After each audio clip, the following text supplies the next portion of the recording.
Le 21 mars dernier, Marie-France Beaufils écrivait à Marisol Touraine pour alerter la ministre de la Santé sur la décision de l'Agence régionale de la santé du centre de retenir Eurofins pour le marché d'analyse de l'eau en Indre-et-Loire. La multinationale française basée au Luxembourg et aux 1300 salariés a été retenue car moins chère de 25% que le laboratoire de Touraine. Mais depuis, Eurofins a perdu son accréditation nécessaire pour l'analyse de l'eau.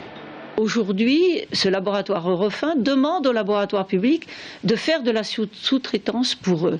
Je crois qu'on est vraiment à un stade où il faut demander, et c'est ce que je viens de faire à Madame Touraine, ministre donc de la Santé, de dénoncer les marchés qui ont été passés avec ce laboratoire. Un laboratoire qui avait déjà été pointé du doigt en octobre 2012 dans un rapport relevant les dysfonctionnements du groupe Eurofins. Pour le laboratoire de Touraine, la perte de ce marché à 220 000 € est en tout cas un coup dur.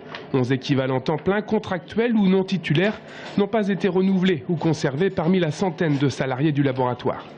On a la conviction qu'on a affaire à un service public d'importance dans la mesure où ce laboratoire est chargé de la santé publique, notamment sur les analyses d'eau. Et on connaît le sérieux de notre laboratoire, on connaît nos compétences et c'est un outil qui est indispensable. Aujourd'hui, le souci est bien de garantir l'indépendance d'un service public de qualité. Le Conseil général souhaite mutualiser certains marchés avec d'autres laboratoires de la région. Mais la question de fond qui reste en suspens, soulevée par Marie-France Beaufils le 16 janvier au Sénat, est de remettre en cause la directive européenne de 2006 qui met en concurrence labos privés et publics sur la gestion de l'eau. Une directive que seule la France, parmi les autres pays européens, a appliquée.